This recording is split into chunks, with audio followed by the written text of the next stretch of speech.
Si je prends par exemple la forme de la bonté, OK. et on dit qu'est-ce que la bonté? Mhm.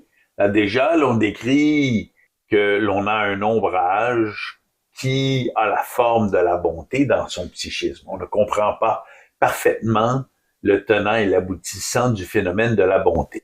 Et ce que ceci signifie, donc, dans une vision interdimensionnelle de ce phénomène, c'est que si on regarde la circulation interdimensionnelle de cette lumière, parvenant jusqu'au psychisme de la personne qui pose la question, on verra que il y a cette forme de la bonté qui est un peu en ombre chinoise devant l'œil mental de l'être. Qu'est-ce à dire? C'est-à-dire que s'il pouvait regarder son esprit, il verrait un contour noir en forme de bonté Mm.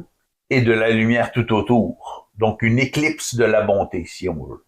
OK, et non une éclipse. OK, je comprends. Non, j'allais dire, et non une éclipse de la lumière. Ben, une éclipse Mais, de la lumière par la bonté. OK, OK, très bien. Par cette forme. Donc l'être est en éclipse psychique, Mm. il tente de percevoir la bonté et il est dans l'ombre relativement à la bonté. Alors il a une question. Mm. Ensuite, ce qu'il va faire à son grand désavantage, c'est qu'il va aller sur le plan astral, tenter de chercher de l'information Oui, OK.